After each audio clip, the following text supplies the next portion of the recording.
Beef खाने पर लगा बैन, होटल रेस्टोरेंट में भी बीफ पर प्रतिबंध। सीएम के ऐलान से मचा तगड़ा बवाल, कट्टरपंथी मौलानाओं ने किया विरोध। नमस्कार, आप सभी का बहुत बहुत स्वागत है।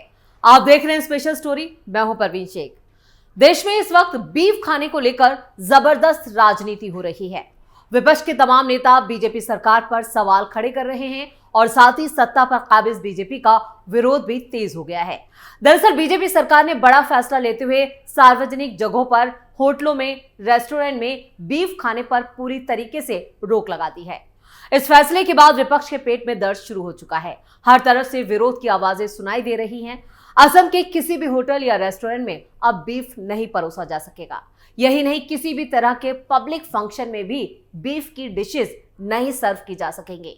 हिमंता बिस्व शर्मा सरकार ने 4 दिसंबर को इस पर प्रतिबंधों की घोषणा कर दी।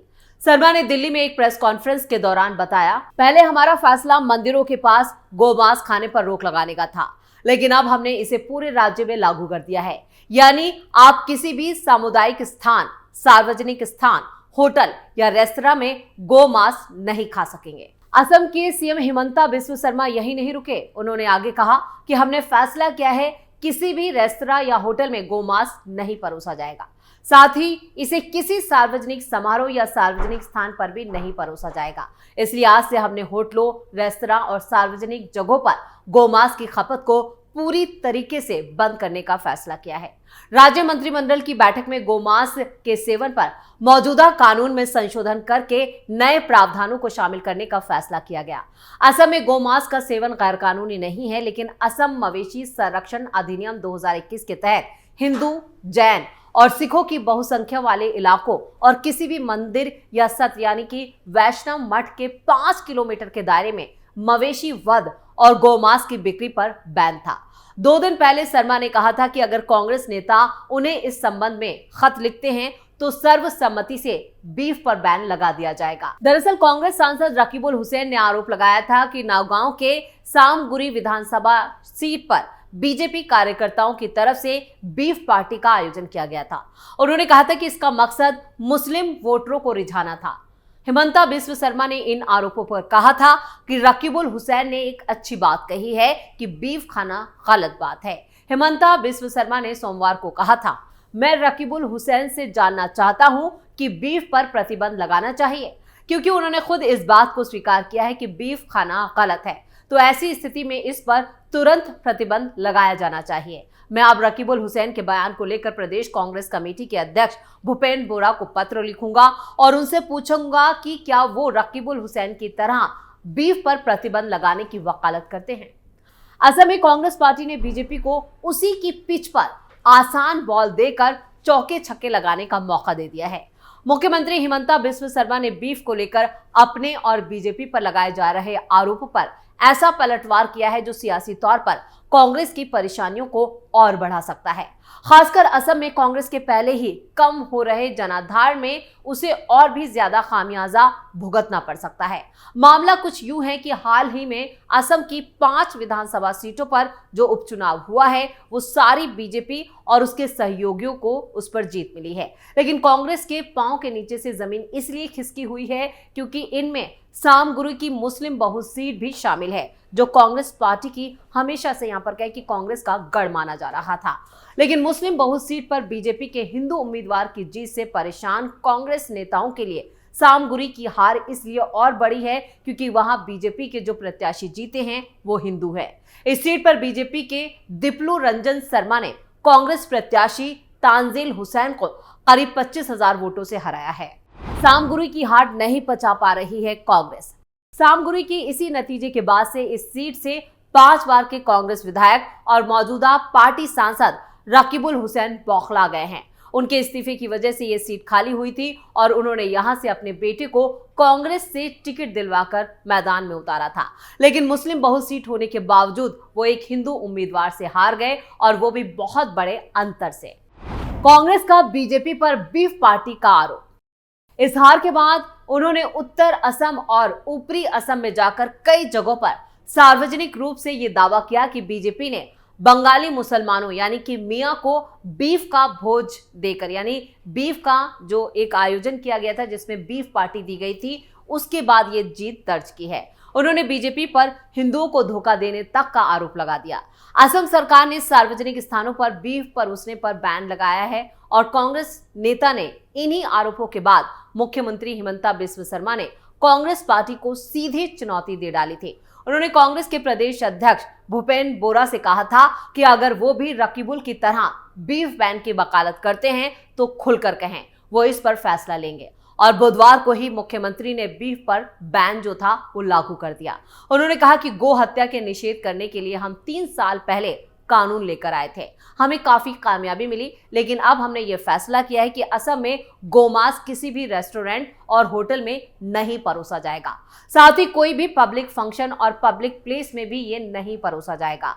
आज से ये फैसला लिया है और मुख्यमंत्री ने बताया कि पहले हमारा फैसला था कि मंदिर से 5 किलोमीटर के दायरे में, लेकिन अब हमने इसे पूरे राज्य में बढ़ा दिया है। किसी भी सामुदायिक जगह, सार्वजनिक जगह, होटल में आप इसे नहीं खा सकेंगे। हमने 3 साल पहले जो शुरू किया था उसे आज और आगे बढ़ा दिया है। कांग्रेस नेता ने जिस उत्तर असम और ऊपरी असम में जाकर बीजेपी पर सामगुरी सीट पर जीतने के लिए बीफ पार्टी देने का आरोप लगाया था, वो उस मूल असमी निवासियों वाला क्षेत्र है। वहां उन्होंने यहां तक कहा था कि सीएम शर्मा का 2 मुहा चेहरा है, यानी डबल स्टैंडर्ड हिमंता बिस्वा शर्मा रखते हैं। एक तरफ वो मियां यानी कि बंगाली मुसलमानों की वजह से राज्य में समस्याएं बढ़ने की बात करते हैं और दूसरी तरफ वोट के लिए उन्हें बीफ परोसते हैं, जबकि राज्य में देश के दूसरे हिस्सों की तरह मुस्लिम वोट बैंक पर कांग्रेस और बदरुद्दीन अजमल की all India United democratic front का ही कब्जा रहा है।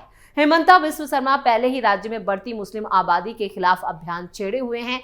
ऐसे में कांग्रेस नेता और उसके उठाए गए सवालों को हथियार बनाकर उन्होंने बीफ पर पाबंदी लगाकर कांग्रेस के उस वोट बैंक को ही हिलाने की कोशिश की है, या कहें कि कांग्रेस की जमीन उसके पैरों के नीचे से खींच ली है। असम में तेजी से मुस्लिम आबादी बढ़ने का दावा।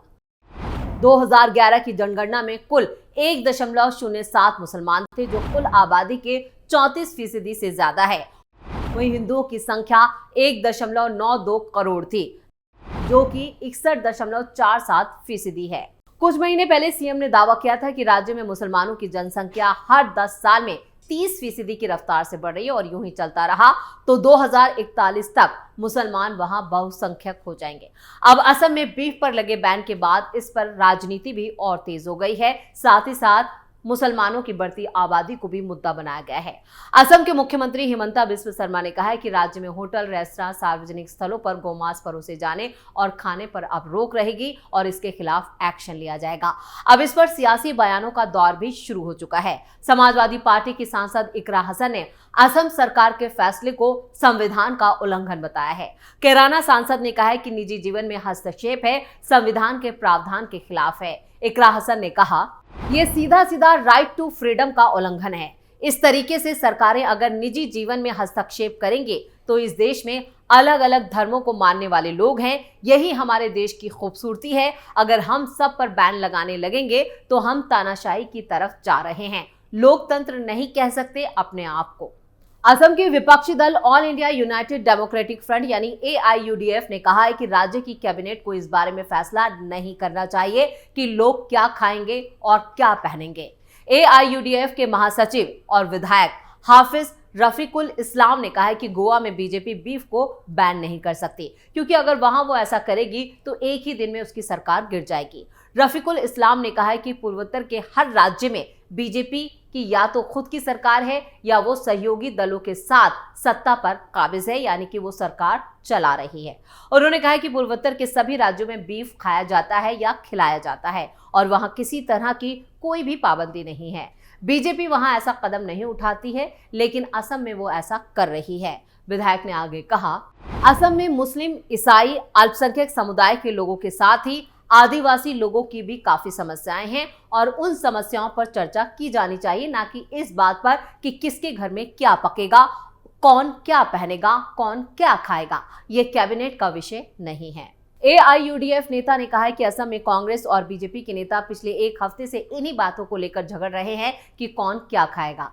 विधायक ने कहा है कि वो असम के लोगों से अपील करते हैं कि वो इन नेताओं के बयानों में ना फंसे। लेकिन यहाँ पर जिस तरह से बीफ को लेकर, गोमांस को लेकर पूरी जो सियासत हो रही है, उसमें फिलहाल जो विपक्ष है वो बैकफुट पर दिखाई दे रहा है। इधर बीजेपी सरकार ने एक बड़ा फैसला लेते हुए सीधे तौर पर कांग्रेस को बड़ी मात दी है। तो स्पेशल स्टोरी में इतना ही। वीडियो कैसा लगा कमेंट करके अपनी राय जरूर दें। वीडियो को लाइक करें, शेयर करें और कैपिटल टीवी को सब्सक्राइब जरूर करें। धन्यवाद।